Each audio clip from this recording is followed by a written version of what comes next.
नमस्कार दोस्तों।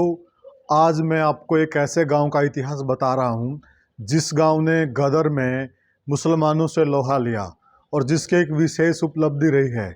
इस गांव की स्थापना 1693 ईस्वी में हुई थी और इस गांव की अनेकों घटनाएं हैं जो आगे जाकर मैं आपको विस्तार से बताऊंगा, जिनका इतिहास के अंदर विशेष योगदान रहा है। और इस गांव का नाम है बेनाखेड़ा। इस गांव में अनेकों ऐसे हुए हैं जैसे जिन्होंने मिलिट्री क्रॉस प्राप्त किया। सूबेदार बीर सिंह सेना मेडल भी प्राप्त किया इस गांव के योद्धा ने। और यहाँ पंचायती राज सिस्टम में भी बहुत ही अच्छे हुए हैं। चौधरी जोगराज सिंह भी अच्छे पंचायती हुए हैं। उसके बाद चौधरी भीम सिंह पुनिया जी अच्छे पंचायती हुए हैं। बलेराम जी हुए हैं। कई लोग हुए हैं जो पंचायती व्यवस्था में जिन्होंने बड़ा नाम कमाया है। और काफ़ी लोग हुए हैं जिन्होंने शिक्षा के क्षेत्र में अच्छा नाम कमाया है। कई लोग सामाजिक क्षेत्र में अच्छा नाम कमाया है। कई लोगों ने खेल जगत में अच्छा नाम कमाया है। तो वो सारी की सारी चीज़ें मैं विस्तार से इस वीडियो के माध्यम से आपको बताना चाहूँगा। वीडियो थोड़ा लंबा है, मजबूरी है, क्योंकि इतिहास है, पूरे गांव का इतिहास बताना है, छोटी छोटी चीज़ें सारी सम्मिलित करनी, इस वजह से वीडियो थोड़ा लंबा है। पर मेरा ये पक्का है कि आप वीडियो शुरू से लेकर अंत तक देखिएगा।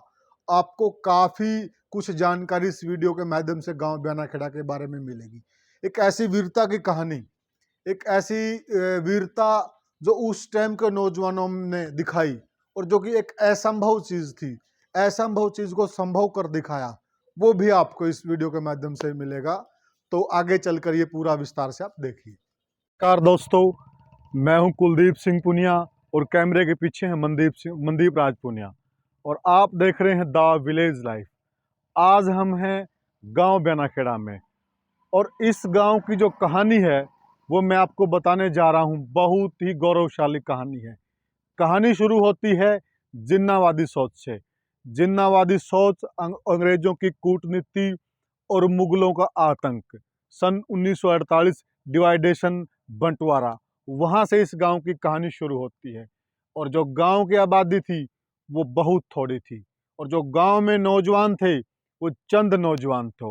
और एक तरफ विशाल हथियारों का भंडार, मुगलों का लंबा चौड़े घुड़सवार और उनकी कूटनीति और रणनीति, और दूसरी तरफ गांव के चंद नौजवान जिन्होंने डटकर मुकाबला किया। और इस गांव की बात करते हैं हम, गांव बेनाखेड़ा की। एक बार हमें गौरव पट पे आना चाहूँगा। गौरव पट पे देखिए गांव बेनाखेड़ा।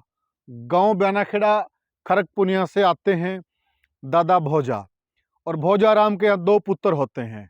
बड़े का नाम माणक पुनिया, छोटे का नाम नेपाल पुनिया। वहाँ से गांव की शुरुआत होती है सन 1693 ईस्वी में। और जो गांव के मुख्य वो हैं, गांव दादाखेड़ा, बाबा भुनगिर का मंदिर, प्रांचीपुरी, भैरूनाथ, बाबा बिलासपुरी और माता का धार्मिक मंदिर और पुराना शिव मंदिर, ये गांव के मुख्य धार्मिक स्थल हैं। अब बात करते हैं हम गांव के गौरव की। गांव के गौरव की बात की जाए तो गांव का गौरव है वो भी गौरवशाली है। वास्तव में गौरवशाली कैसे? द्वितीय विश्व युद्ध, जब पूरे दुनिया के अंदर द्वितीय विश्व युद्ध लड़ा जा रहा था, उस वक्त गांव में, गांव के सपूत सूबेदार, स्वर्गीय सूबेदार बीर सिंह जी पुनिया, उन्होंने अपनी बल का, अपने रण कौशल का लोहा मनवाया। कहाँ? दूसरे विश्व युद्ध में। किसके सामने? जहां एक तरफ विश्व की दूसरी सेनाएं लड़ रही थी और एक तरफ अंग्रेजी हुकूमत के समर्थन में हिंदुस्तान की फौज लड़ रही थी। और उस फौज में जाट रेजिमेंट के अंदर सूबेदार बीर सिंह जी, उस वक्त मिलिट्री क्रॉस विजेता, बहुत बड़ी बात है साथियों। जो कि गांव की आबादी बहुत छोटी थी, गांव में संसाधन की कमी थी, और उन्हीं के पड़पोते श्री कुलदीप सिंह जी जो सैन्य पदक विजेता हैं, सॉरी पोते हैं ये उनके, ये भी उन्हीं के पोते हैं। ये रहा मिलिट्री में जो सेवाएं दी गई है उसका जिक्र है। तो साथियों, अब हम पूरे गांव का जो धार्मिक, मैंने बताया कि बाबा भुनगिर का मंदिर है, जो मैंने वो 48 का जिक्र किया था, उस 48 के जिक्र में बाबा भुनगिर जी का क्या योगदान रहा गांव को विजय दिलाने में, उस चीज़ पे भी हम आएंगे और आपको विस्तार से बताएंगे। इस तरफ आप गौरव पट पे देखिएगा, जो गांव की महान हस्तियां हैं। ये स्वर्गीय डॉक्टर जित्ताराम पुत्र बलबीर MBBS और स्कॉलरशिप से उस वक्त PMT का गांव में जिक्र भी नहीं होता था। गांव देहात के लोगों को पता भी नहीं था कि PMT का टेस्ट होता क्या है। उस वक्त हरियाणा में अव्वल रैंकिंग प्राप्त करना PMT के अंदर और रोहतक PGI से MBBS क्लियर करना बहुत बड़ी बात है साथियों। उसके बाद डॉक्टर ललित मोहन पुत्र जित्ताराम, ये उन्हीं के बेटे हैं जिन्होंने अभी वहीं रोहतक मेडिकल कॉलेज से MDA रेडियोलॉजी की है। रेडियोलॉजी की रैंकिंग बहुत हाई होती है, सेकंड रैंक था इनका हरियाणा में PMT के अंदर। वही गांव के आंचल से पढ़े, वही गांव के परिवेश में यहीं से सब कुछ किया और फिर ये रैंक हासिल करना।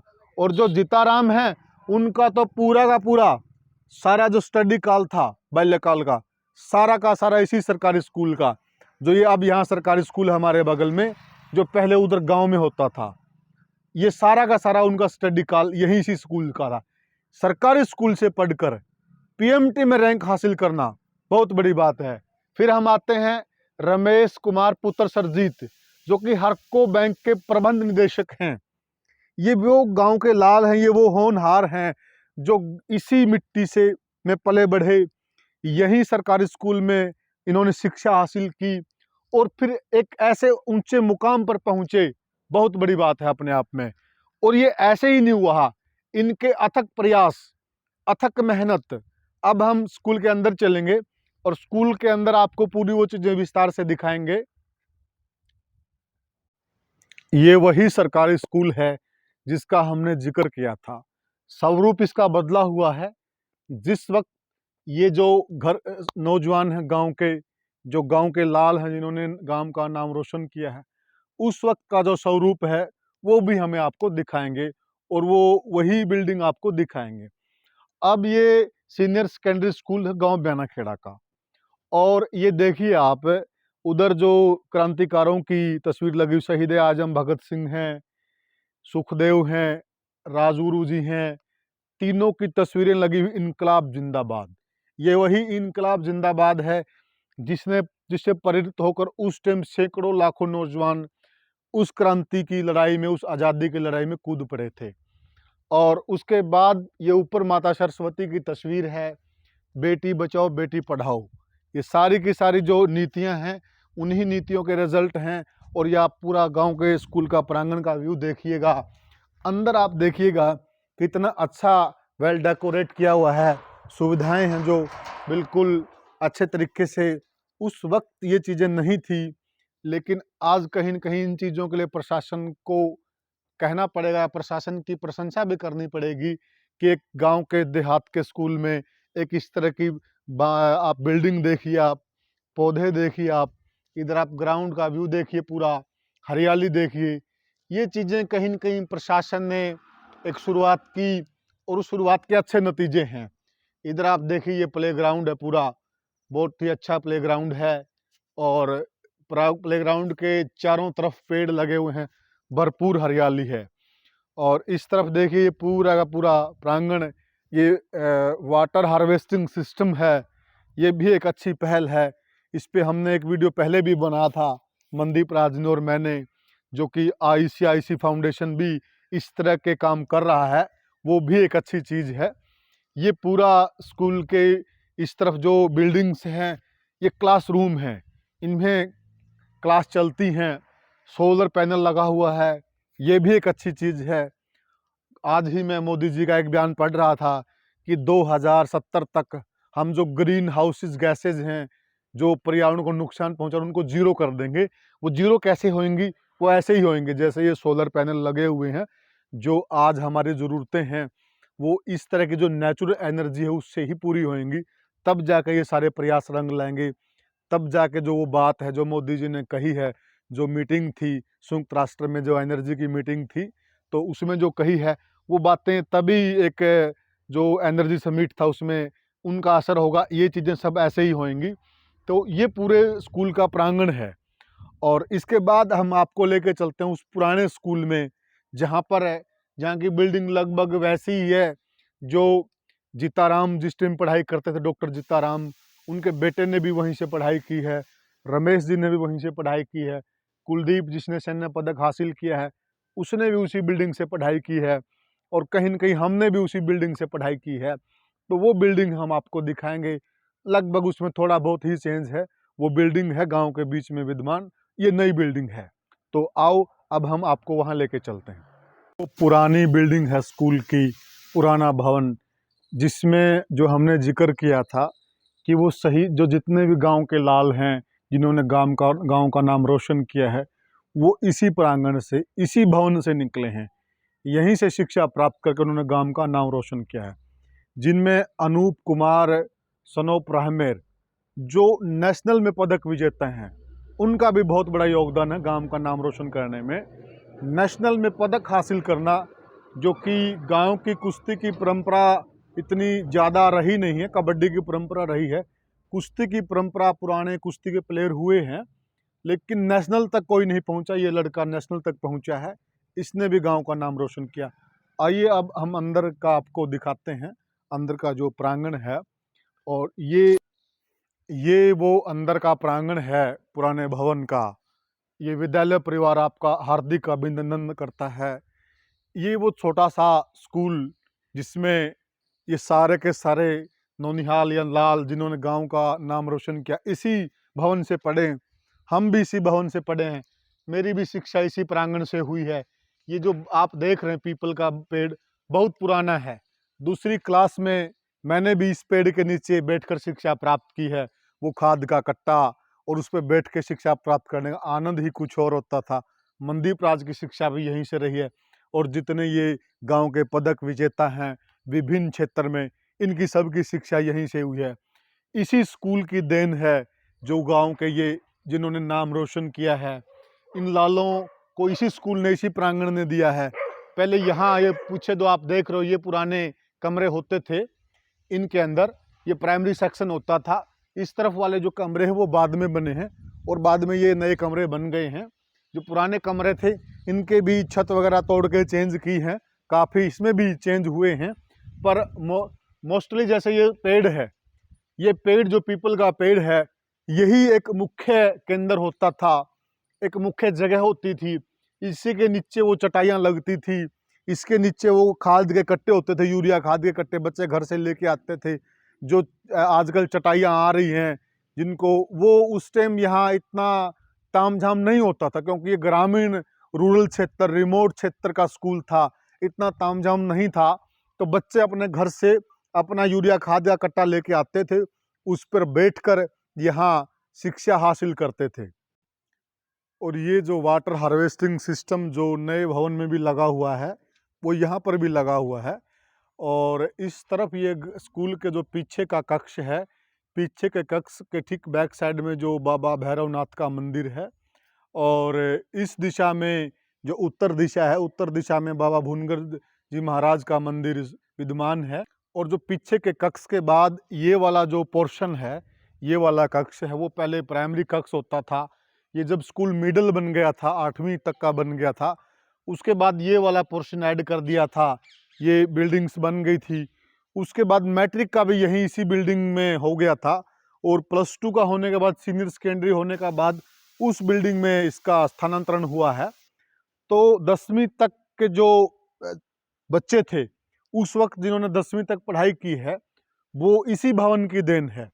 वो सारा का सारा योगदान इसी भवन का है। जो डॉक्टर जीताराम हो, रमेश हो, अनूप हो, कुलदीप हो, और या फिर वो पुराने समय में जाएं तो चौधरी वीर सिंह सूबेदार जी हों, वो इसी भवन की देन है जिन्होंने गांव का नाम रोशन किया। यही वह बाबा बुनकर जी महाराज का मंदिर है जिसका मैं पहले जिक्र कर रहा था, गौरव पट के पास खड़ा होकर, कि बाबा जी का उस संग्राम में एक विशेष योगदान था। वो विशेष योगदान किस प्रकार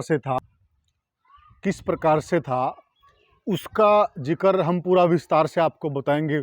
बहुत ही अद्भुत और गौरवशाली बात है, वो बैठकर हम आपको बिल्कुल बताएंगे। पहले एक बार आप पूरा मंदिर का दृश्य देखिए, अद्भुत दृश्य। गांव के बिल्कुल जो सबसे ऊंची जगह थी, उस पे बाबा भुनगर जी महाराज विराजमान हुए थे। और ये जो इनका बारे में बताया जा रहा है, ये जो आप तालाब देख रहे हैं, ये पूरा जो तालाब है, ये सारा का सारा ये गांव की गौचरान भूमि है। और गांव की गौचरान भूमि के बीच में ये तालाब है। इस तालाब का जो वर्णन है वो बहुत पुराना है। कहीं न कहीं जो इसका इतिहास जुड़ता है वो श्री रामचंद्र भगवान और माता सीता से जुड़ जाता है। कि आपने जो रामराय वाला तालाब का जिक्र सुना होगा कि उस दौरान भगवान राम श्री रामचंद्र और माता सीता ने 108 तालाबों की खुदाई की थी। और ये तालाब भी बहुत ही प्राचीन है। ये भी उनमें से ही है जो 108 तालाबों की खुदाई की थी। इस तालाब की खुदाई से जो मिट्टी निकली थी, वो मिट्टी निकल के यहाँ ये जो सारा प्रांगण है जहाँ पे बाबा भुनकर जी महाराज विराजमान हुए, तो इस तालाब से जो मिट्टी निकली थी वो पुराने टाइम में, तब तक गांव भी नहीं बसा था, उस वक्त उस मिट्टी को यहाँ डाला गया था। और उस मिट्टी के डालने की वजह से यहाँ पहाड़ बोल देते हैं हमारे हरियाणवी भाषा में, ये ऊंची जगह बन गई थी। और उस पे बाबा भुनकर जी महाराज कहते हैं कि 8 साल की आयु में या 7 साल की आयु में, उससे भी कम साल की आयु में, कनों से कह रहे हैं कि कनों से ही आए थे। और कनों से आकर इन्होंने यहाँ पे धूना लगाया था, यहाँ पे चिमटा गाड़ा था, जो बिल्कुल आप सामने देख रहे हैं बाबा भुनकर जी का मंदिर है। तो ये उस वक्त का इसका पूरा वर्णन नहीं है, ये जो गांव के बुजुर्ग हैं वो बताते हैं। ये मंदिर के ऊपर कलश है और भगवा लहरा आ रहा हवा में पूरी शान के साथ। यहीं पर वो बाबा भुनकर जी महाराज नीचे, ये जो आप नीचे का कक्ष देख रहे हैं, यहाँ पर उन्होंने अपना धूना लगाया था। और फिर कहते हैं कि 11 वर्ष की आयु में उन्होंने जिंदा समाधि ले ली थी। और जिंदा समाधि ली थी, उसके बाद जिंदा समाधि लेने के बाद कुछ पता नहीं है, ये है उनका, जिसको हम गर्भगृह भी कह देते हैं, मुख्य जो समाधि स्थल है ये है वो, ये मुख्य समाधि स्थल। और मुख्य समाधि स्थल के सामने आप जो देख रहे हैं, ये आपको बाल्य काल की एक फोटो नजर आती होगी। जो बाबा भुनकर जी महाराज हैं, वो केवल 11 वर्ष की आयु में यहाँ पर उन्होंने जिंदा समाधि ले ली थी। और उसके बाद का वर्णन कहीं ये भी सुनने में आया है कि इसी नाम से, बाबा भुनकर नाम से, 1-2 डेरे यूपी के अंदर या रोहतक डिस्ट्रिक्ट में भी एक मंदिर है भौनगिर। तो वो लगभग भौनगिर या भुनगिर कुछ मिलता जुलता ही नाम है 99% से। तो कयास ये भी लगाते हैं कि वो भी हो सकता है इन्हीं का मंदिर हो। तो उसके बाद यूपी में कुछ कहा जा रहा है कि यहाँ से महाराज जी ने यूपी में भी कुछ डेरे आबाद किए हैं, पर वो कहानियाँ हैं, उनमें सच्चाई कितनी है ये मालूम नहीं है। लेकिन ये सच्चाई है, उन्होंने यहाँ बिल्कुल गांव के सामने 11 वर्ष की आयु में जिंदा समाधि ले ली थी। और फिर जब मैंने स्टार्टिंग में वीडियो स्टार्ट किया था, मैंने एक जिन्नावादी सोच का जिक्र किया था कि जिन्नावादी सोच के अंदर गांव एक बार फंस गया था बंटवारे के टाइम पे। 1948 की बात है ये जो आप मंदिर देख रहे हैं, ये बालाजी का, ये बजरंग बली जी का मंदिर है, ये बजरंग बली जी का मंदिर है। और ये वो प्राचीन शिव मंदिर है, ये है जो आगे, ये प्राचीन शिव मंदिर है। प्राचीन शिव मंदिर, इसका जो वर्णन है वो बहुत पुराना है। ये आप देख लीजिए, जो शिव मंदिर होते थे ये बिल्कुल उसी पुराने स्टाइल में, जो एक शिवालय होते थे, शिवालय की एक संरचना होती थी, पीछे गुंबज, गोलदार भवन, और गोलदार भवन के आगे एक छोटा सा ऐसे ही बरामदा नुमा, इस शैली में आपको अधिकतर जो पुराने शिव मंदिर हैं, जो शिवालय हैं, वो आपको इसी शैली में मिलेंगे। अब जो नई शैली बाद में आई है, जो ये पुरानी शैली है, वो ऐसे ही होती थी। उसके आगे एक छोटा सा कक्ष होता था। आप जो पुराना नेपाल साइड में या उस साइड में जाओगे, आप काशी मथुरा साइड में, आपको वो छोटे जो प्राचीन मंदिर हैं उनका डिजाइन ऐसे ही मिलेगा। ये बजरंग बली का जो मंदिर है उसके अंदर का दृश्य है, ये अंदर का दृश्य है बजरंग बली के मंदिर के। और ये इस तरफ भंडार गृह है मंदिर का, और ये भवन है। ये जो धूना है ये भी बहुत प्राचीन है, बहुत ही प्राचीन ये धूना है। ये देखिए आप, ये गिरी समाज का धूना है, गिरी समाज का ही ये मंदिर है।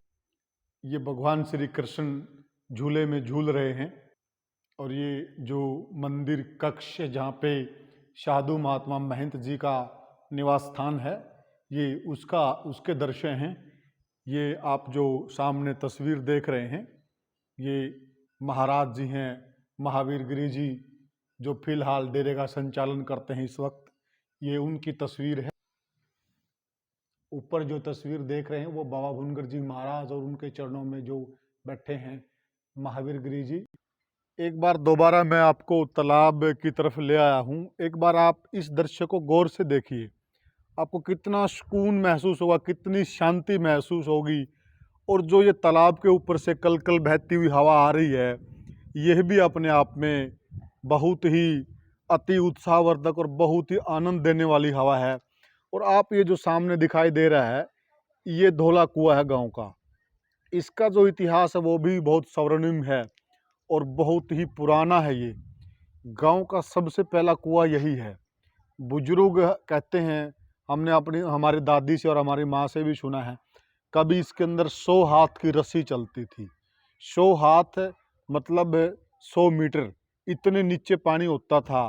और वहाँ से फिर उसको रस्सी के सहारे, वो दिखाऊंगा मैं आपको कैसे खींचते थे।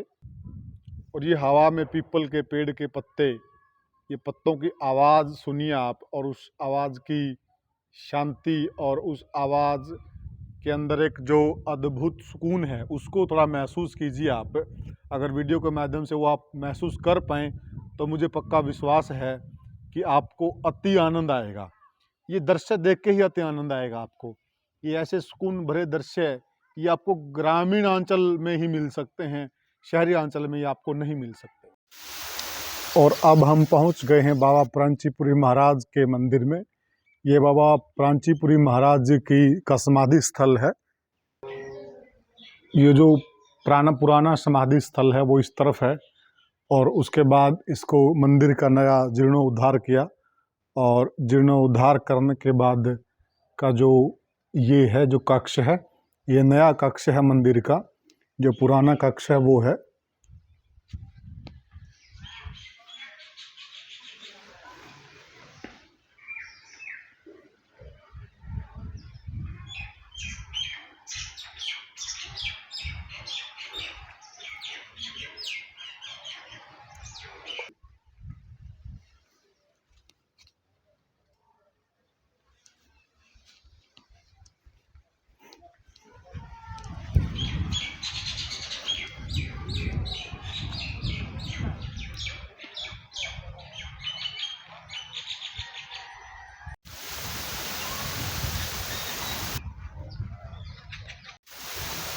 और ये इस तरफ का नज़ारा है, ये प्रांचीपुरी की समाधि का।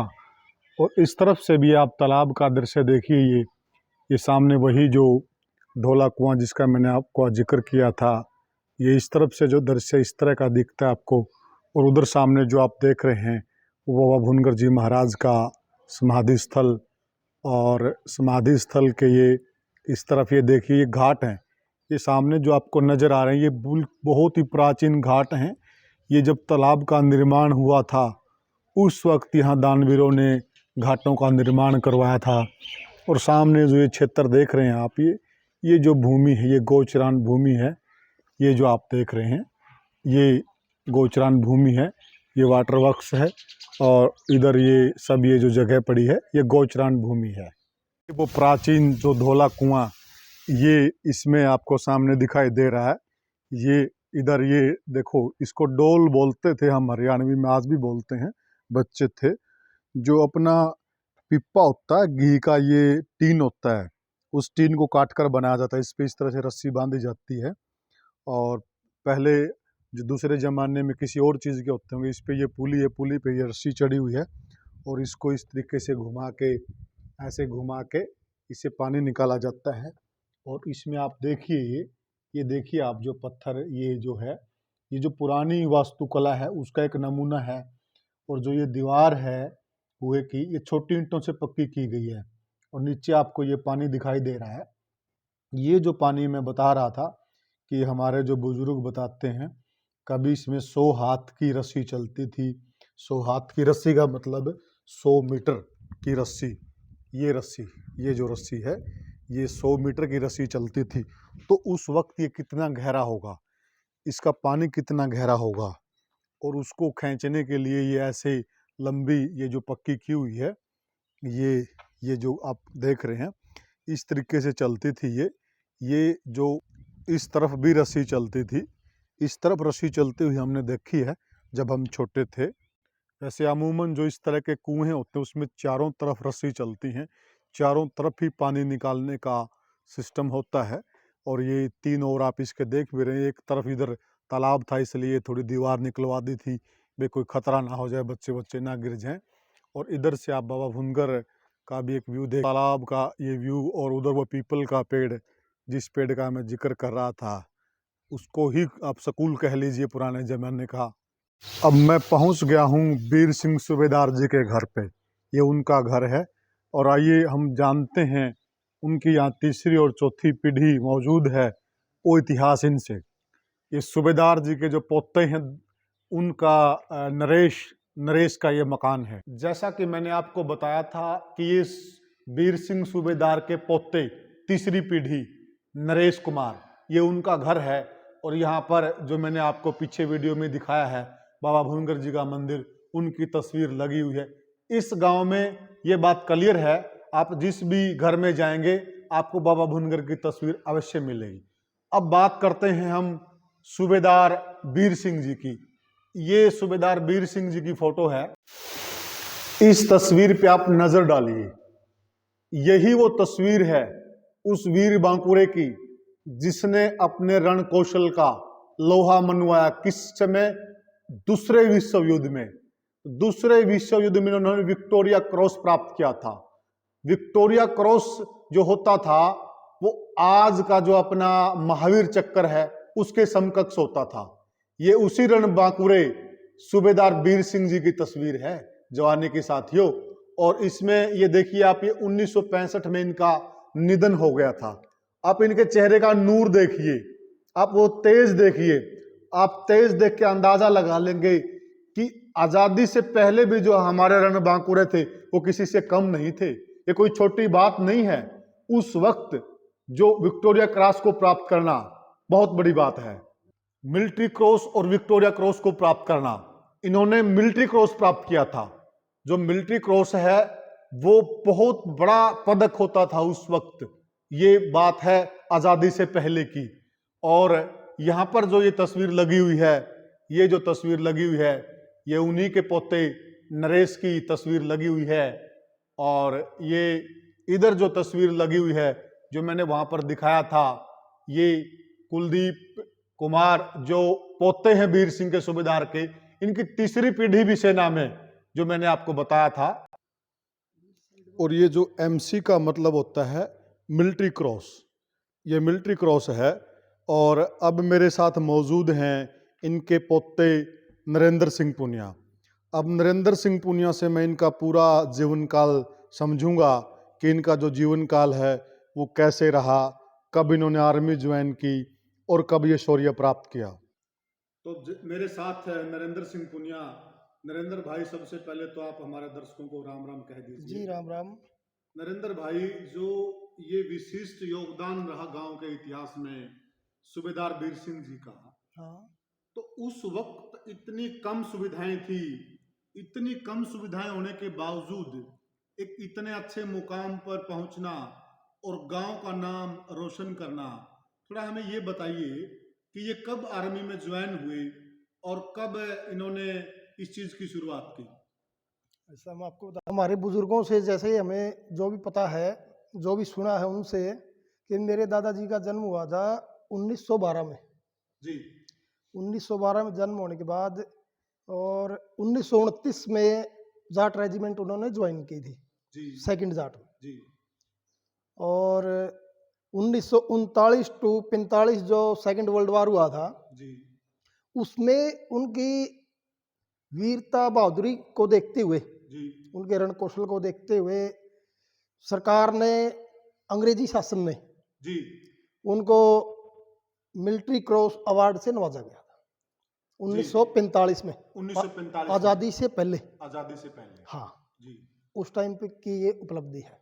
क्योंकि जो वर्ल्ड वार था वो करीब करीब 1945 में खत्म हो गया था। 39 टू 45 तक चला था वो, 6 साल तक। 6 साल तक हाँ, चला था। 45 में वो खत्म हो गया था। तो 45 में सम्मानित किया था। हाँ। तो ये उस वक्त गांव में, गांव देहात में हम्म, आर्मी में ज्यादा चलन नहीं था। हाँ।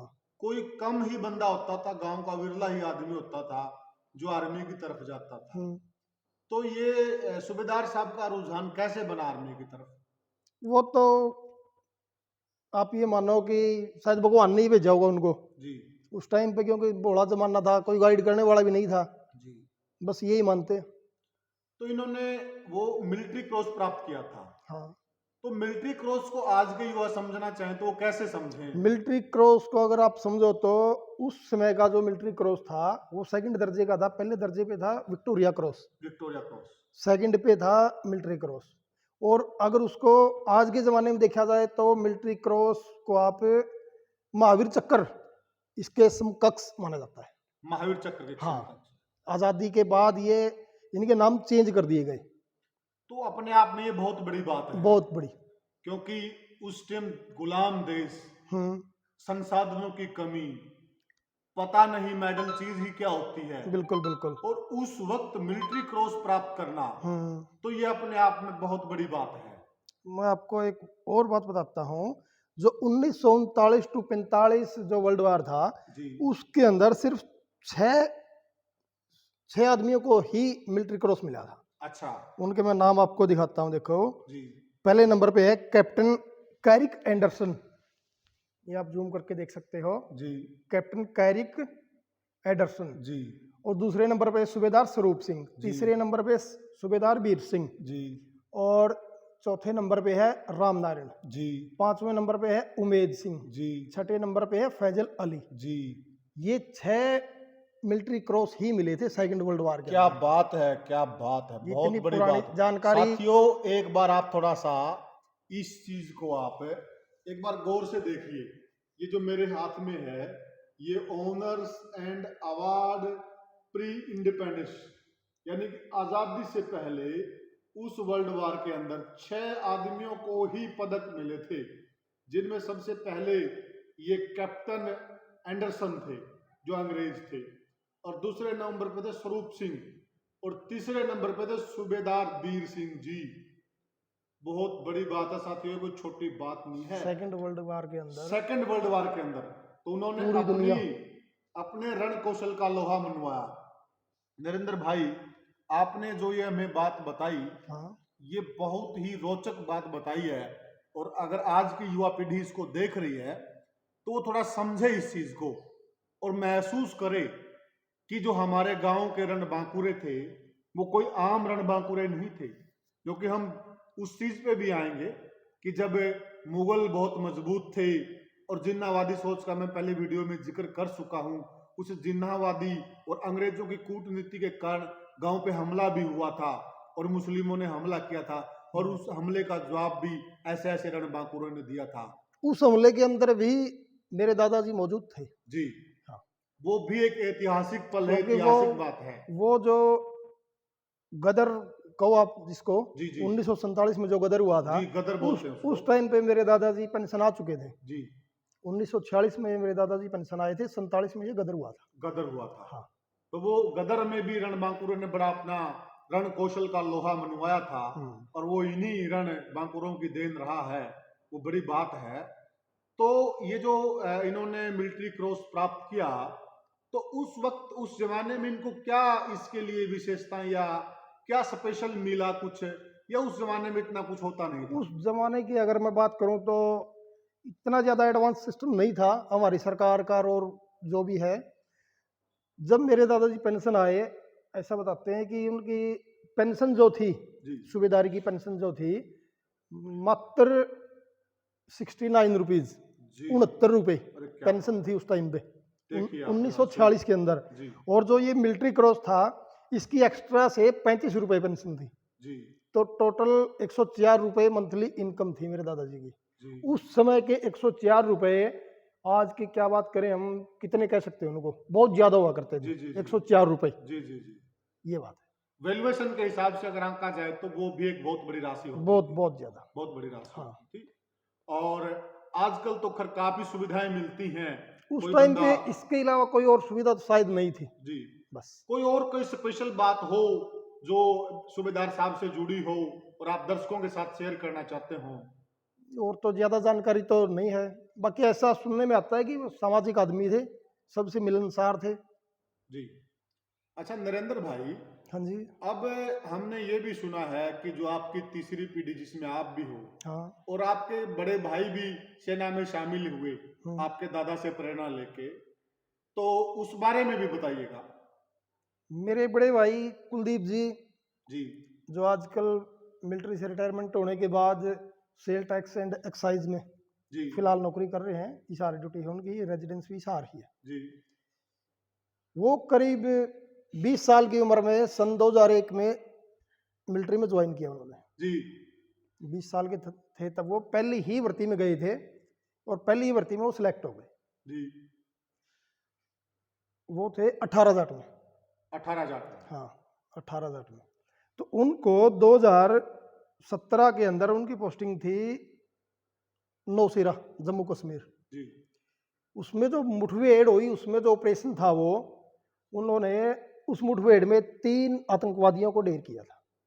बहुत बड़ी बात है। ये बहुत वीरता की बात थी। और जो वो मुठभेड़ थी वो सक्सेस हुई। जी उस सक्सेस होने के कारण उसमें उसकी अहम भूमिका थी, जी। जिसके कारण उनको फिर सेना मेडल से नवाजा गया। सेना मेडल से नवाजा गया। हाँ। तीसरी पीढ़ी सेना मेडल लेके आई, जो ये कि सेना मेडल मिला था 13 जनवरी 2018 को 18 में। कटप्पा परेड ग्राउंड दिल्ली में, जी जी। जिसको देने वाले थे लेफ्टिनेंट जनरल सुरेंद्र सिंह। उसकी तस्वीर मैं भी आपके पास है? मैं उस समय मौके पे था आप जब ये मौके- मेडल मिला। जी ये मैं आपको दिखाता हूँ। ये जो मेडल मिला था तब, जी मैं उस समय बिल्कुल मौके पे था जी कटप्पा परेड ग्राउंड में, क्यों मेरी पूरी फैमिली गई थी हमारी जी जी जी। वहाँ पे।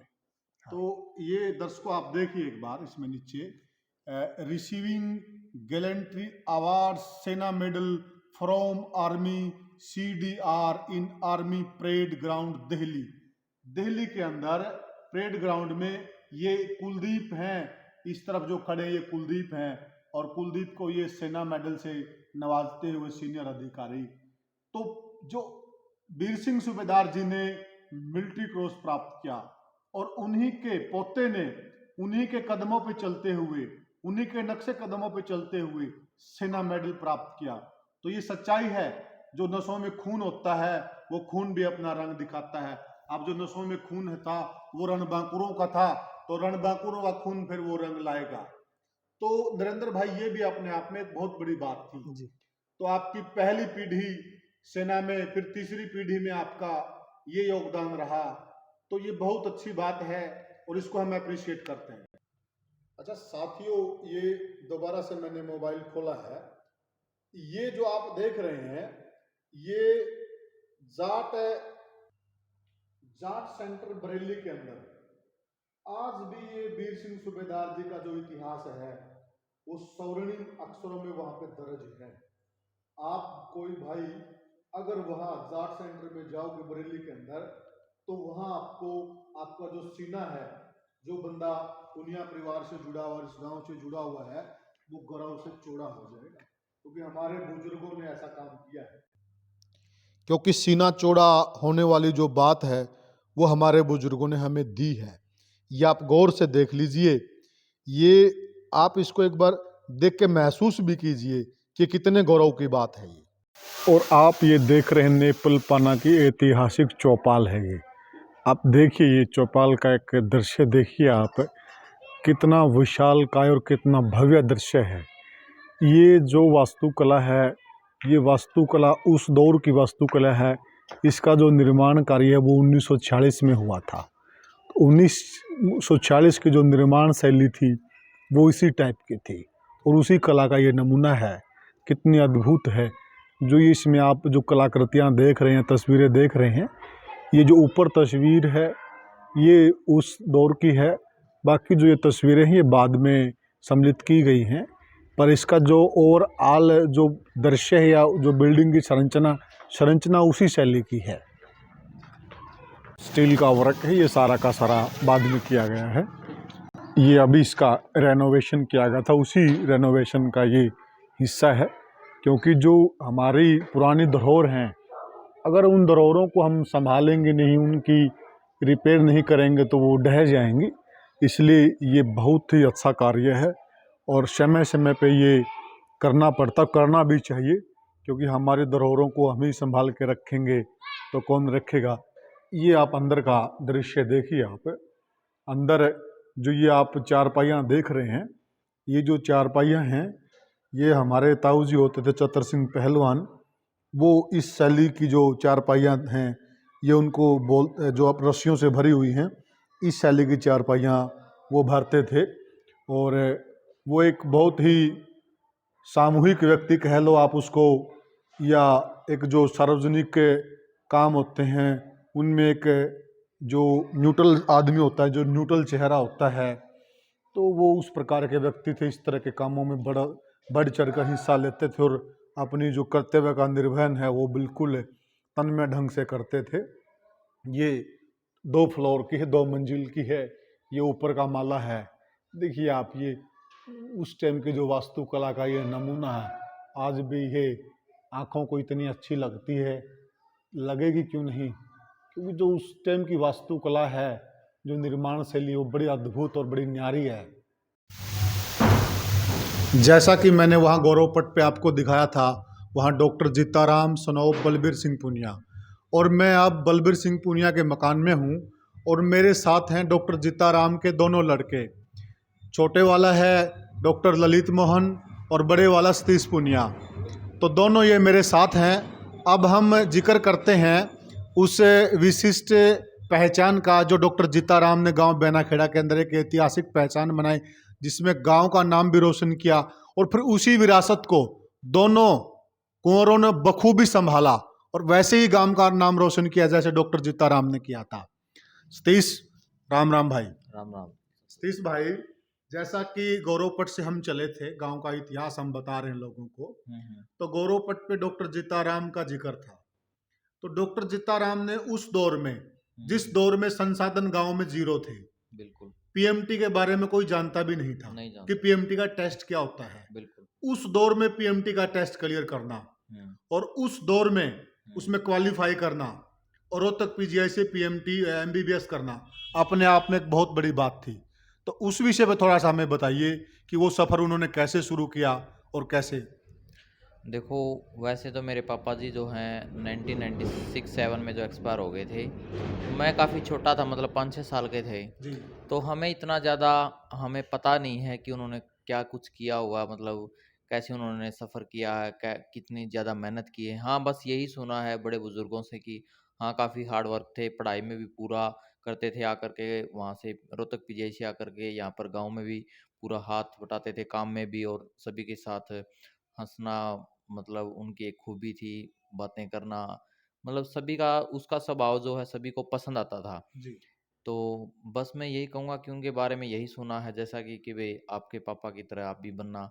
बस मैं उनके बारे में और इतना ज़्यादा नहीं जानता, जैसा मैंने सुना है बुजुर्गों के से पापा के बारे में, बस इतना ही है कि हाँ, वो बड़े ही मतलब हट्टे कट्टे शरीर से, थोड़ा बहुत गाने में भी इंटरेस्ट रखते थे, तो पढ़ाई में तो था ही उनका अच्छा।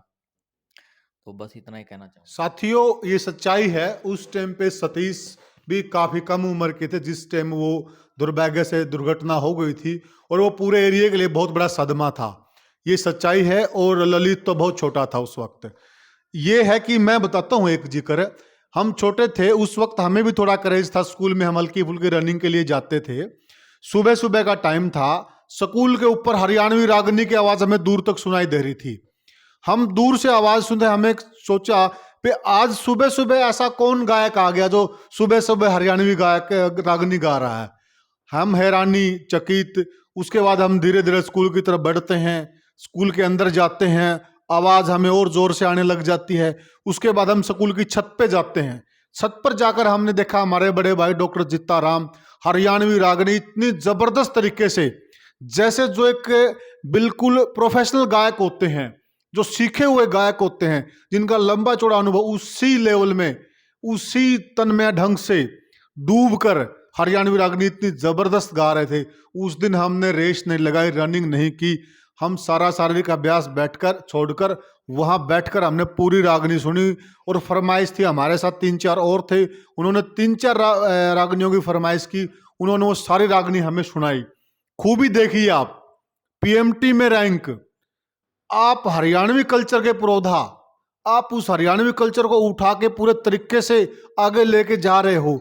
कोई उनको बोल नहीं सकता था कि ये गायक नहीं है, खाली एक स्टूडेंट है। उस टाइम उनकी स्टूडेंट लाइफ ही थी।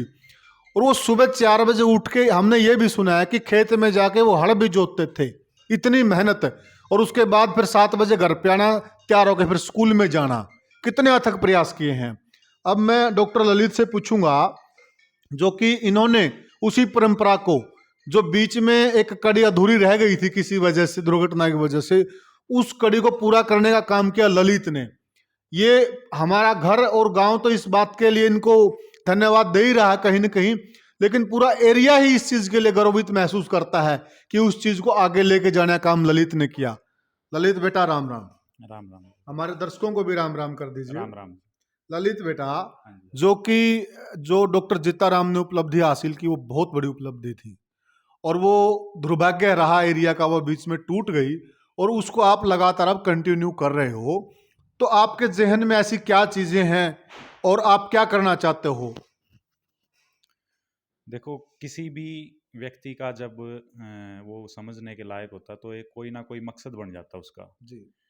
तो कुछ अपने एनवायरनमेंट से सीखता है वो, कुछ अपने बड़े बुजुर्गों से लगा लो, अपने आसपास के एनवायरनमेंट से, या खुद दोस्तों से पीयर प्रेशर लगा लो, उससे सीखता है। जी। तो मेरे अंदर ऐसे ही जो शुरू से ही था कि भाई बड़े बुजुर्गों से सुना कि भाई पापा डॉक्टर थे, ये थे, मतलब इस तरीके से काफ़ी तारीफ सुनी।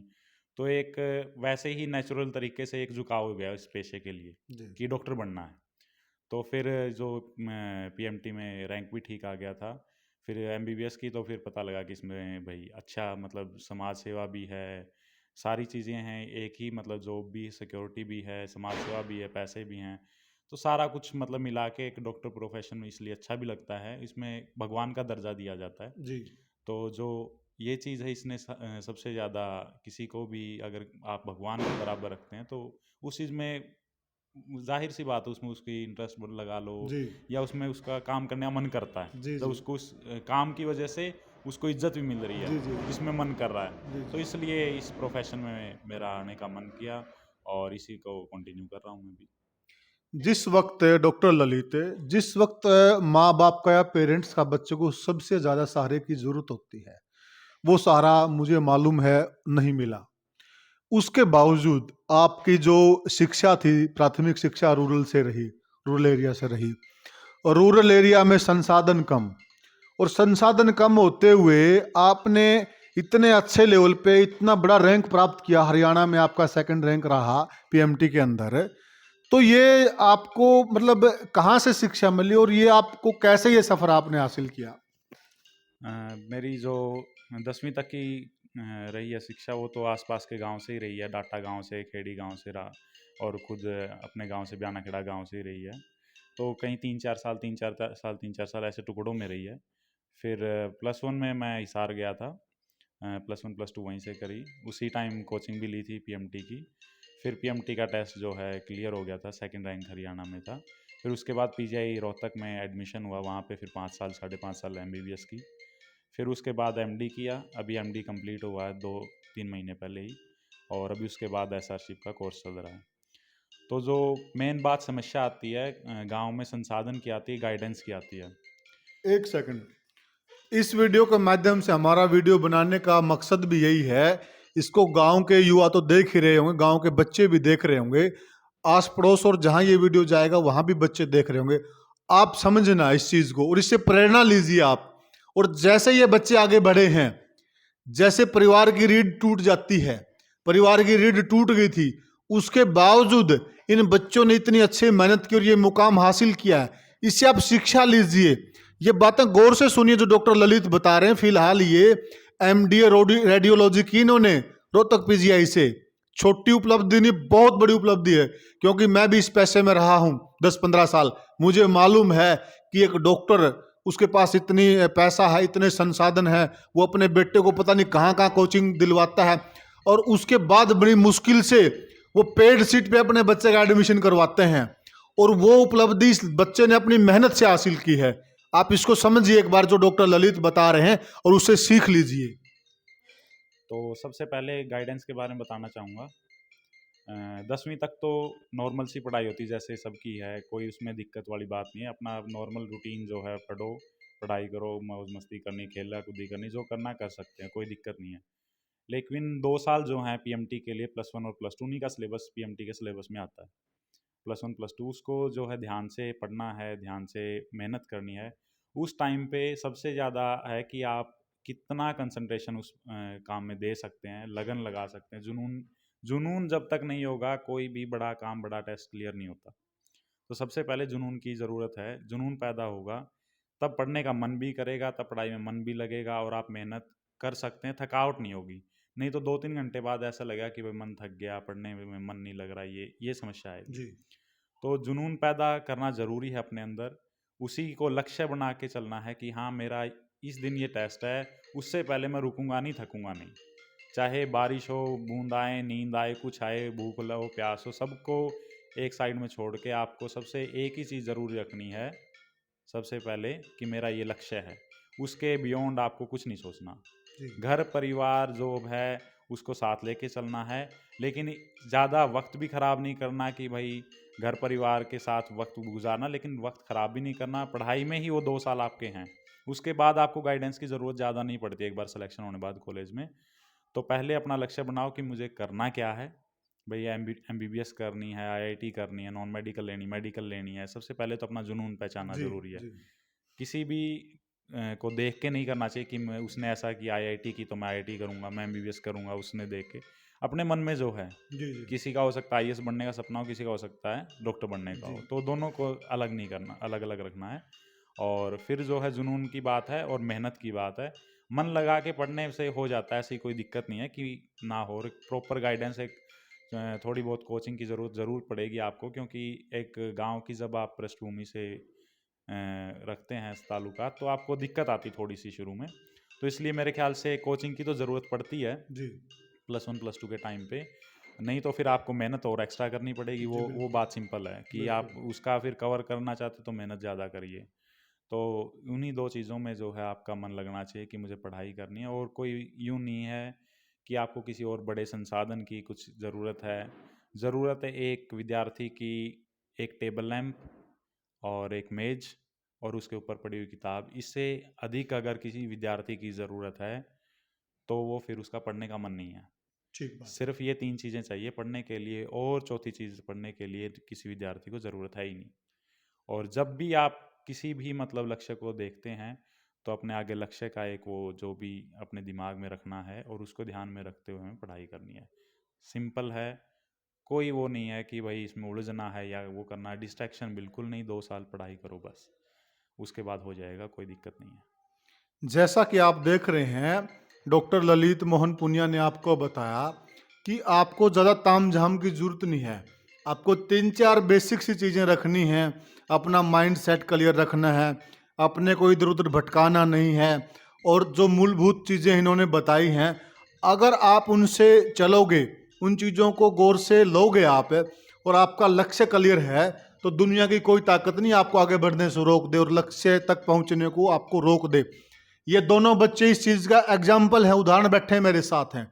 साथियों, वो दौर था 96 का, और जिस दौर में इस परिवार की पूरी कमर टूट गई थी, वो कोई छोटी त्रासदी नहीं थी, इस परिवार के लिए बहुत बड़ी त्रासदी थी। त्रासदी तो वो पूरे एरिया के लिए बहुत बड़ी थी, पर इस परिवार के लिए तो स्पेशल त्रासदी थी वो।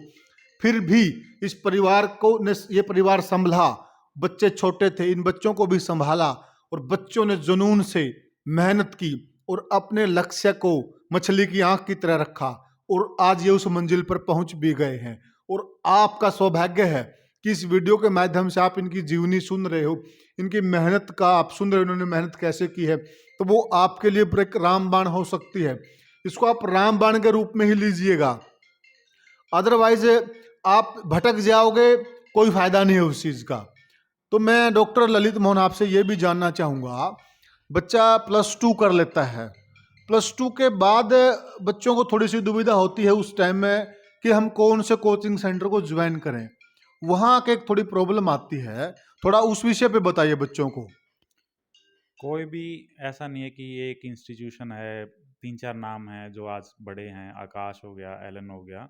ये 2 नाम बड़े हैं जो अभी इंडिया में है। कोटा में एलन है, जैसे हिसार में या दिल्ली में आकाश है। दोनों की ब्रांचेज़ हर जगह हैं वैसे। लेकिन आपको ज़्यादा उसकी ज़रूरत है नहीं। आपको एक बेसिक कंसेप्ट, जो भी टीचर आपको बता सके बेसिक कंसेप्ट, उतनी ही ज़रूरत, आपको समझने की ज़्यादा ज़रूरत है चीज़ों को। जी। बस एक बेसिक कंसेप्ट देने वाले टीचर हों तीनों के, और आपको बड़े कोचिंग इंस्टीट्यूट या उसकी ज़रूरत नहीं है। सिंपल है, आप तैयारी करो, उसके बाद टेस्ट दो, टेस्ट सीरीज़ ज्वाइन करो किसी, हाँ, टेस्ट सीरीज़ किसी बड़े इंस्टीट्यूट की करो, क्योंकि उसमें आपको कंपटीशन का पता लगेगा कि मैं कहाँ स्टैंड करता हूँ। जी। तो बस उतना ही ध्यान रखना, और कोई खास वो नहीं रखना आपको कि भाई कौन सा इंस्टीट्यूट बेटर है। सारे इंस्टीट्यूट ठीक हैं, आप एक में जाओ, वहाँ मन लगाओ, पढ़ाई करो बस। और यूँ नहीं है कि आप भटकते रहो कि भाई इधर नहीं, उधर नहीं, उधर नहीं, ये अच्छा वो बुरा, ठीक है सारे बेसिक। तो जैसा कि साथियों डॉक्टर ललित मोहन पुनिया ने आपको बताया कि आपको ज़्यादा लंबा चौड़ा ताम झाम में उलझने की ज़रूरत नहीं है, आपको सिर्फ इन्हीं चीज़ों का ध्यान रखना है। ये छोटी छोटी चीज़ें हैं। डॉक्टर ललित मोहन थोड़े से बिजी हैं, उनको कहीं बाहर भी निकलना है। अभी मेरे साथ कंटिन्यू सतीश करेंगे और सतीश के साथ मैं अपने इतिहास के कार्यों को आगे बढ़ाऊंगा। सतीश बेटा, जैसा कि ललित ने बताया कि उस वक्त हम बच्चे थे और फिर उसके बाद मुझे जैसे ही समझ आई चीज़ों की, और मैं ज़्यादा इधर उधर ध्यान न भटकाकर मैंने अपने निशाने को मछली की आंख पे रखा और फिर मुझे मेहनत से अपनी मंजिल हासिल हुई। ऐसे ही आपने भी 3 बार सीजीएल टेस्ट क्लियर किया। सीजीएल का टेस्ट कोई छोटा टेस्ट नहीं, बहुत बड़ा टेस्ट है ग्रामीण तबके के लिए। शहरी लोग भी नहीं, जो रहते हैं, जिनके पास बहुत सारे संसाधन हैं, बहुत अच्छी कोचिंग लेते हैं, बहुत पैसा बर्बाद करते हैं पढ़ाई पे, उनसे भी क्लियर नहीं होता है। तो इस वीडियो के माध्यम से आप बच्चों को बताइए कि वो कैसे तैयारी करें और कैसे आगे बढ़ें। देखो, सबसे पहले तो जैसे ही अपना एक टारगेट बनाना आपने, ये लगा लो कई बीच में स्टूडेंट। मैं एक चीज भी क्लियर कर दूं साथियों आपसे, सतीश पुनिया का अपना एक चैनल है, ऑनलाइन स्टडी प्लेटफॉर्म, और उस चैनल पे ये बिल्कुल फ्री ऑफ कॉस्ट बच्चों को तैयारी करवाते हैं। फ्री ऑफ कॉस्ट वीडियो भेजते हैं बना बना के, उनके डाउट्स क्लियर करवाते हैं। और अब इन फ्यूचर में हमारे गांव के सरकारी स्कूल में जो बच्चे इंटरेस्टेड हैं, उनकी हम एक आगे से क्लास बना के उनको फ्री ऑफ कॉस्ट मेहनत करवाएंगे ताकि वो गांव का नाम रोशन करें। अब आगे बढ़ते हैं। तो जैसे आपने, जैसे मान लिया 12th आपने पास कर ली या 10th पास कर ली, तो आपने अपना एक टारगेट फिक्स करना है कि भाई आपको किस लाइन में जाना है। कि भाई आपने टीचिंग लाइन में जाना है, डॉक्टरी लाइन में जाना है, इंजीनियरिंग लाइन में जाना है, या फिर आपको सिर्फ आपके परिवार को एक सरकारी नौकरी की ज़रूरत है। सबसे पहले तो इन चार पांचों में से आपको एक टारगेट फिक्स करना है कि हाँ, सबसे पहले ग्रामीण इलाके की अगर मैं बात करूं तो बेहद गरीब परिवार हैं। आज के दिन ज़मीन जो है बहुत कम रह गई है। एक एक दो दो किला बच गए हैं ज़मींदारों के पास। कहीं बीमार हो जाते हैं तो पैसे नहीं हैं। तो मतलब मैं देख रहा हूँ कि अभी फ़िलहाल जैसे कि गांव में रह रहे तो हर जगह का पता लग रहा है कि हाँ, बहुत प्रॉब्लम है।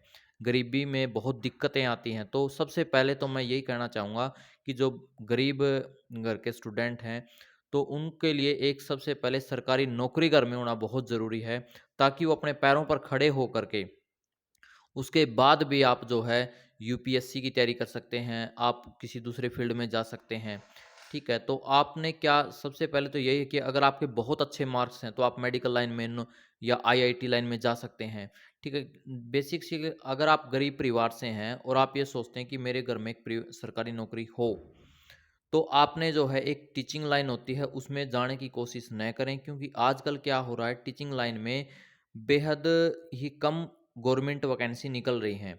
जैसे जेबीटी, बीएड, ये इस तरह के कोर्सेज में क्या है, लंबा टाइम लग रहा है। हाँ, आपका सिलेक्शन हो सकता है 5-7 साल के बाद, लेकिन आपको अगर +2 के बाद आपको ज़रूरत है, आपके परिवार को ज़रूरत है एक सरकारी नौकरी की, तो आप जैसे ही 12th क्लियर करो उसके बाद अपनी जो है कोचिंग स्टार्ट कर दो। ऑफलाइन या ऑनलाइन? तो मैं वैसे कहूँगा कि आपको ऑफलाइन कोचिंग लेनी चाहिए स्टार्टिंग में। ऑफलाइन कोचिंग में जाने से आपको क्या है, बच्चों के साथ इंटरेक्शन होगा, आपका कॉन्फिडेंस लेवल बढ़ेगा। तो एक बार आप लाइफ में जो है ज़रूर ऑफलाइन कोचिंग ज्वाइन करें। अपने हर एक सब्जेक्ट के अलग नोट्स बनाएं। हर एक सब्जेक्ट के अलग नोट्स बनाएं। किसी के कॉपी वगैरह करने की कोशिश न करें स्टार्टिंग में कि मैंने उसके नोट्स देख लिए, उसके नोट्स देख लिए। आपने अपने नोट्स बनाने हैं, अच्छे टीचर्स की शिक्षा लें, ठीक है। तो ऐसे नहीं कि भाई आपने जो है कोचिंग स्टार्ट कर दी और आप जा रहे हैं महीने में 10 दिन 12 दिन, आपने एक दिन की भी छुट्टी नहीं करनी है। हाँ, ऐसा कर सकते हैं आप, वो कोर्स ही आप 1 महीना लेट ज्वाइन कर सकते हैं। लेकिन जैसे आपने कोर्स अगर ज्वाइन कर लिया तो उसके बाद आपने जो है छुट्टी नहीं करनी है, क्योंकि एक क्लास मिस करने में बहुत प्रॉब्लम होती है। तो आपने यानी कि नौकरी पाने के लिए आपने ऑफलाइन क्लासेस स्टार्ट करनी है अपनी। कहीं कहीं से भी आप ऑनलाइन का सहारा ले सकते हैं, यूट्यूब का सहारा ले सकते हैं। मेरा भी जैसे अपना चैनल बनाया हुआ है, वहाँ से भी आप थोड़ा बहुत मैटर ले सकते हैं। लेकिन मैं आपको प्रेफ़र ये कहूँगा कि आप ऑफ़लाइन क्लासेस लीजिए स्टार्टिंग में, ताकि आपका कॉन्फिडेंस आए। वहाँ पर टेस्ट सीरीज़ जॉइन कीजिए, एक टेस्ट सीरीज़ तो बल्कि आप 2-3 सेंटर की जॉइन कीजिए अलग से सेपरेटली, ठीक है? उसके बाद और इसके बाद जैसे आपने कोचिंग स्टार्ट की, तो एक टारगेट फिर आपने फिक्स करना है, सरकारी नौकरी में हमें कौन-सी सरकारी नौकरी चाहिए, ठीक है? तो मैं आपको बताऊँ, बेसिकली जैसे रेलवे है, इसमें 3-4 फ़ील्ड हैं अलग-अलग। रेलवे है, बैंकिंग है, एसएससी है, यूपीएससी है और जैसे अपने हरियाणा के एग्ज़ाम्स हैं। इन 5-6 कैटेगरी में आपने एक बार फिक्स करना कि आपने किस कैटेगरी में जाना है। तो अगर मैं बात करूँ आपको कि एसएससी की, एसएससी एक ऐसी संस्था है जो यूपीएससी के बाद सेकंड रैंक पे आती है, जिसमें मेरा सिलेक्शन भी हो रखा है। तो अगर आपने एसएससी की कोचिंग लेते हो आप, तो मैं आपको बताऊँ कि आप मैक्सिमम 90% वन डे एग्ज़ाम्स जिसको बोलते हैं, जिसका 1 दिन में 1 पेपर होता है, मान लिया उसका सब्जेक्टिव पेपर नहीं होता, तो आप क्लियर कर सकते हैं। तो अगर एसएससी का आप तैयारी करते हैं, तो आपको एचएसएससी, रेलवे, इनकी तैयारी ऑटोमैटिक आपकी हो जाएगी, ठीक है। तो आप एसएससी सीजीएल तक जाने की कोशिश करें। एसएससी में जैसे सीपी होता है, सब इंस्पेक्टर है, लगते हैं उसमें बीएसएफ, आईटीबीपी और एमटीएस होते हैं, क्लर्क लगते हैं, एसएससी, सीएचएसएल, ठीक है। ज़्यादा अगर आपको इससे ज़्यादा डिटेल चाहिए तो आप जो है इनके चैनल पे कमेंट करके ले सकते हैं। कोई भी आपको जानकारी चाहिए तो आपको ज़रूर प्रोवाइड करेंगे। तो और बाकी मैं अगर मेरी बात करूँ तो मैं मतलब मेरा यही है एक थोड़ा-सा मोट्टो कि मैं मेरे गाँव के जितने भी बच्चे हैं, वो अच्छी नौकरी पे जाएँ, उम, अच्छा कहीं भी सेलेक्ट हों, अच्छी नौकरी पे अपने अपने परिवार का, अपने गाँव का नाम रोशन करें। तो अगर किसी भी स्टूडेंट को किसी तरह की पढ़ाई में कोई दिक्कत है, गाइडेंस की कोई कमी है, क्योंकि आज के दिन में आपको बता देता हूँ, पैसे में आपको सब कुछ मिल जाएगा, लेकिन आपको अच्छी गाइडेंस लेना बहुत बड़ी बात है। ये आपको अभी नहीं शायद समझ में आई, ये शायद आपको 10 साल के बाद समझ में आई।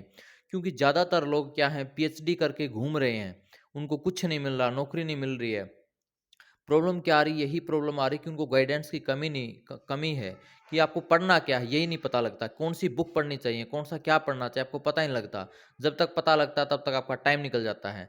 तो इसलिए आप बेरोज़गारी की दर इस तरह से देख रहे हैं कि आप बीटेक, एमटेक सारे ग्रुप डी में लगे हुए हैं। वो क्यों लगे फिर आखिर में जब तक वो क्योंकि एक बेरोज़गारी दर बढ़ रही है और उनको प्रॉपर गाइडेंस नहीं मिली कि एमटेक कर रहे हैं आप ग्रुप डी में क्यों जा रहे हैं फिर? या तो आप अगर ग्रुप डी में ही जाना था तो आप 12th के बाद चले जाते, 10वीं के बाद चले जाते। तो अब फिर एमटेक करने का क्या फ़ायदा? क्यों आपने एमटेक की? तो इसलिए इन चीज़ों का आपने जो है ध्यान रखना है कि आपने अपना टारगेट फिक्स करना है और उसी टारगेट को बिल्कुल कंटिन्यू रखना है। प्लस 2 के बाद आपने ध्यान रखना है कि आपने किस लेवल पे जाना है, ठीक है? हरियाणा में भी काफ़ी अच्छे चांसेस हैं, जैसे अभी आपका दुर्गा शक्ति का है, ग्राम सचिव का है, सीईटी का है और आगे अभी सब इंस्पेक्टर की आज ही अनाउंसमेंट हुई है कि 1232 पोस्टें आज जो हैं मंजूरी दी है गृह मंत्री ने, और वो लगभग आपके फार्म 2022 में फार्म निकल जाएँगे और उसके बाद आपका एग्ज़ाम हो जाएगा। तो आज के दिन अगर हरियाणा की बात करूँ तो HSSC CET common eligibility test है जो, वो सबसे बेस्ट ऑप्शन है, और जिसने पहला सीईटी क्लियर कर दिया, उनमें से ज़्यादातर बच्चे सेलेक्ट जो है फाइनली नौकरी पे मिल जाएँगे। तो अंत में मैं यही कहूँगा कि गाँव में मैं चाहता हूँ कि कोई ना कोई एक क्लास स्टार्ट की जाए, कम से कम हफ्ते में 1-2 दिन क्लास स्टार्ट की जाए कि भाई मैथ, जैसे कि मैं मैथ पढ़ाता हूँ, मैथ रीजनिंग की या फिर कोई गाइडेंस की कमी या कोई और भी टीचर अगर कोई और स्टूडेंट और कोई होनहार स्टूडेंट है या कोई टीचर है वो भी पढ़ना चाहता है साथ में, तो वो भी हम जो है एक बैच का बना लेंगे कि हफ्ते में 2-3 दिन जो हम पढ़ाएंगे 2-3 घंटे, तो ताकि गरीब परिवारों को उसको उसको सहायता मिल सके। तो आपने जो है अपना लक्ष्य है एकदम बिल्कुल स्टिक करना है। कोई दिक्कत आए नीचे चैनल कमेंट बॉक्स में कमेंट करें। इस वीडियो में थैंक यू दोस्तों, इतना ही मेरे लिए। साथियों, सतीश ने इतना विस्तार से बताया, इतना विस्तार से समझाया, मेरे हिसाब से कोई बच्चा इसको देख रहा होगा और उसके अंदर जुनून होगा, उसको कुछ करना है, सही में कुछ करना है, तो सतीश ने कोई ऐसा पहलू नहीं छोड़ा है जो क्लियर नहीं किया है। और ये अपने आप में बहुत बड़ी बात है, मुझे अच्छे से मालूम है। सतीश को प्राइवेट कोचिंग सेंटर के 1-1 लाख रुपए सैलरी पर मंथ देने के लिए तैयार बैठे हैं। कई कोचिंग सेंटर को तो मैं पर्सनली जानता हूं, लेकिन सतीश ने उस चीज को ठुकरा कर, सतीश का एक ही उद्देश्य है कि मैं फ्री ऑफ कॉस्ट, कोई भी मेरे गांव का या एरिया का भाई मुझसे कुछ सीखना चाहता है, मुझसे कुछ पढ़ना चाहता है, मेरी कोई गाइडेंस लेना चाहता है, मैं उसके लिए आधी रात भी तैयार हूं।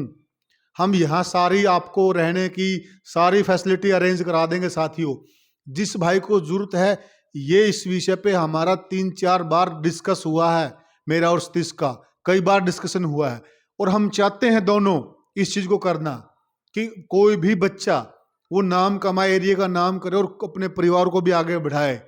तो साथियों, ये जो हम बना रहे हैं वीडियो, जो गांव का इतिहास बता रहे हो, इतिहास के साथ हम बच्चों को मार्गदर्शन का भी कर रहे हैं, ये हमारा मोटिव यही है कि हमारा गांव तरक्की करे, हमारा गांव आगे बढ़े, यही हमारा उद्देश्य है। तो ये आप मिले डॉक्टर जित्ताराम के परिवार से। डॉक्टर जित्ताराम ने उस दौर में, जिस दौर में गांव में पीएमटी को भी नहीं जानते थे, उस दौर में उन्होंने एक अच्छा काम किया, गांव का नाम रोशन किया, और फिर उसी के दोनों बेटे उन्हीं के नक्शे कदम पर चलते हुए आज गांव का नाम रोशन कर रहे हैं। एमडी रेडियोलॉजी छोटी चीज नहीं है। जो भाई शिक्षित हैं या डॉक्टरी पैसे से जुड़े हैं, उनको मालूम है कि कितनी टफ बात है। और यहाँ पर ये देखिए, इनकम टैक्स में ये नौकरी करते हैं, इनकम टैक्स विभाग में अफसर हैं, अपनी मेहनत पे, अपने बलबूते पे दोनों बच्चे शिक्षा के बेस पे आगे बढ़े हैं। डॉक्टर जित्ताराम को छोटी चीज नहीं थी साथियों। जिस वक्त ये दुर्घटना घटी उस वक्त वो आईएएस की तैयारी कर रहे थे, और हमें पूरा हम गर्व से कह सकते हैं, पूरा कॉन्फिडेंस है इस चीज पे, वो क्लियर करते और गांव का नाम और भी ज्यादा रोशन करते। पर वो हमारे गांव के भाग्य में नहीं लिखा था, लेकिन बच्चों ने भी आज कोई कसर नहीं छोड़ी है काम का नाम रोशन करने के लिए। तो साथियों, आप मिले चौरी बलबीर सिंह के परिवार से, और अब मैं अगली कड़ी में आपको मिलवाता हूं एक दूसरे परिवार से।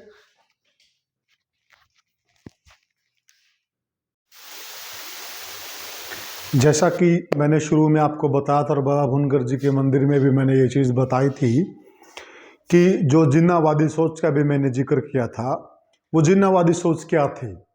ये बात है 1947 और 48 की बात है ये। उस दौर में मुस्लिम लीग के संस्थापक मोहम्मद अली जिन्ना, उसने लॉर्ड माउंटबेटन के साथ बैठकर ये प्रस्ताव पास करा लिया कि भारत एक अलग देश होगा और पाकिस्तान एक अलग देश होगा, और दोनों का बंटवारा धर्म के नाम पे होगा। मुस्लिम जो आबादी है उसके लिए पाकिस्तान बनेगा, और जो हिंदू आबादी है उसके लिए भारत एक अलग देश रह जाएगा। ये उन्होंने प्रस्ताव पास करा लिया, और इसमें कहीं ना कहीं हमारे जो नेता थे वो भी इस जाल में उलझ गए और उन्होंने भी सहमति दे दी। ये सब चीज हो गई। ये चीज जब हुई, इसका असर, ये बात हुई वहां पर, और इसका असर हुआ यहाँ हमारे गांव पर। हमारे गांव पर उसका असर क्या हुआ, हमारे गांव के इस ओर जो पूर्व और दक्षिण के बीच की दिशा है, लोहारी राघो गांव है, और हमारे गांव के इस ओर बरवाला है, जो पश्चिम, उत्तर और पश्चिम बीच वाली दिशा है ये। यानी कि इस दिशा से आदमी जाके इस दिशा में जाएगा सीधा, ऐसा उन्होंने डिसाइड किया। बीच में हमारा गांव पड़ता, इधर लोहारी उधर बरवाला। तो जो यहाँ के मुसलमान थे उन्होंने इस चीज के लिए डिनाई किया, मना किया कि नहीं, हम ब्याना खेड़ा गांव पे हमला नहीं करेंगे। ब्याना खेड़ा गांव एक बहादुर गांव है और उसको तोड़ना मुश्किल है। हम बगल के डाटा गांव पे गुराना पे इधर हमला करके इधर से रास्ता बना के हम चले जाएंगे बरवाला। मुसलमानों का गांव था ये लोहारी राघो।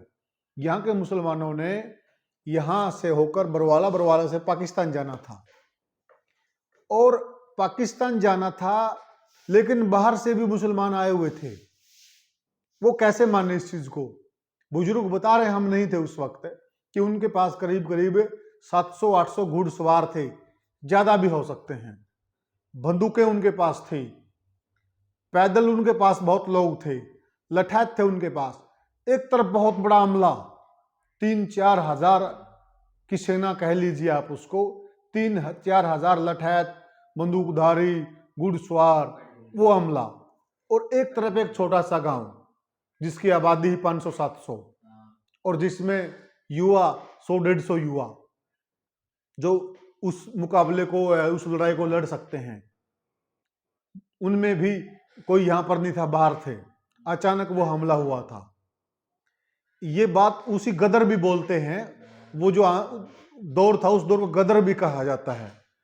उस गदर के अंदर इधर से लोहारी ने सुबह के 4 बजे थे, सुबह के 4 बजे इधर से उन्होंने हमला कर दिया गांव की तरफ। गांव को भी पहले थोड़ी बहुत सुगबुगाहट थी, उन्होंने थोड़ी बहुत मोर्चेबंदी कर रखी थी। सुबह का वक्त था 4 बजे का। सुबह के वक्त उन्होंने जब गोलियां चलाई, इधर हमारा एक चबूतरा होता था जोगराज का, चौधरी जोगराज का, तो उस पे तोप लगा रखी थी और तोप के अंदर बारूद था। इस तरफ गांव के पूर्व दिशा में बिटोड़े थे। उन बिटोड़ों के अंदर गोस्से, जो हमारे गोस्सों के रखने के लिए बिटोड़े बनाते हैं, तो सुबह जैसे ही उन्होंने वो चकली चलाई, चकली की आवाज आई, कोई सायरन टाइप सी आवाज थी, तो उसके बाद गांव को एहसास हो गया कि भाई गांव पे हमला हो गया है। तो किसी ने भागते भागते वो तोप इधर की तरफ कर रखी थी, लोहारी की तरफ उसका मुख था, वो उसने मशाल को उसको फेंक के मारा और वो फेंकने से तोप का मुंह घूम गया। तोप चल गई, तोप चली गई, उधर बटोड़ों में आग लग गई बहुत भयंकर दिशा में। अब बारूद बारूद से उधर बटोड़ों में आग लग गई, तो उनको एक दहल हो गई कि इनके पास तो तोप खाना है और बहुत ज्यादा असला है। डर गए वो, कहते जो डर गया सो मर गया। तो कुछ लोग तो उस वजह से भाग गए उनके, और कुछ लोग जो हमारे बहादुर थे वो मोर्चे पे आज डट गए। उस टाइम शेर सिंह था, एक शेर सिंह ढेला, कहते कि उसके शरीर पे ऐसा कोई जगह नहीं थी जहां पर गंडासों से ऐसे कटे हुए के निशान नहीं थे। बहुत भयंकर स्थिति में उनको काट दिया गया था, लेकिन वो फिर भी लड़ते रहे, क्योंकि वो गांव के इस तरफ जो दक्षिण दिशा के अंदर जो अपने बाड़ सी बना रखी थी, वो बाड़ से परली साइड में बाजरा था और उस बाजरे में कूद गए थे, उधर वो छिपे बैठे थे। अगस्त की बात है ये। तो उस दौर में उनको काफी चोटें आई थी, और उस जंग में सिर्फ मेरे दादाजी शहीद हुए थे, चौधरी मसूदी राम पुनिया जी। बाकी गांव का कोई व्यक्ति नहीं मरा था उस जंग के अंदर, सिर्फ मेरे दादाजी शहीद हुए थे। तो वो क्या था जो इतनी छोटा सा गांव, इतने छोटे थोड़े से नौजवान, उधर एक इतना बड़ा हमला, और ये इस गांव की विजय हुई। तो कह रहे हैं कि उस टाइम बाबा भुनगर जी की आदर्श शक्ति थी। जो लोग मौजूद हैं, जो जिनसे उनसे पूछा गया, जो मुस्लिम थे, वो उनके बाद में बयान लिए गए कि ऐसा क्या हुआ, तो वो कह रहे हैं हमें तो चारों तरफ बाबे ही बाबे नजर आ रहे थे। हम जिस तरफ मुंह करें उस तरफ बाबा, जिस तरफ मुंह करें उस तरफ बाबा। सोटा होता बाबा के पास, सोटा लिए हुए दे धड़ाधड़ उनको सोटे के साथ लंबा कर दिया। और वो लोग यहाँ अपने घोड़े और बंदूकें भी छोड़ गए थे, सामान छोड़ छाड़ के यहाँ से भाग गए थे, और गांव विजयी हुआ था। बहुत बहादुरी की बात थी, और ये चीजें इतिहास में दर्ज हैं। उसके बाद मिलिट्री आ गई थी, मिलिट्री ने वो सामान कब्जा लिया था और यहाँ गांव को प्रोटेक्शन भी दे दी थी। और उसके बाद उस चीज, तो साथियों, ये बाबा भुनगर जी महाराज की शक्ति, इस शक्ति को उस दौर के लोगों ने, जीवंत उदाहरण है उस शक्ति के, और ये शक्ति बाबा भुनगर जी महाराज की थी। तो बाबा जी भुनगर जी महाराज है, बहुत अपार शक्ति के धनी थे। ये केवल 11 वर्ष की आयु में जिंदा समाधि लेना, तो अपने आप में ये बहुत बड़ी बात थी। तो ये साथियों, ये वो मैं जिक्र था जिन्नावादी सोच। जिन्नावादी सोच की वजह से ही गांव इस मुसीबत में फंसा था, क्योंकि अगर जिन्ना की ये सोच नहीं होती कि देशों का बंटवारा करना है, तो वो नौबत नहीं आती, शायद देश के टुकड़े भी नहीं होते। तो ये था बाबा भुनगर जी महाराज का वो उदाहरण और वो शक्ति और वो इतिहास। साथियों, ये है शीतला माता का मंदिर, जो कि वहाँ गौरव पट पे मुख्य जो धर्मस्थल या मंदिरों का जिक्र था उनमें से ये है माता शीतला का मंदिर।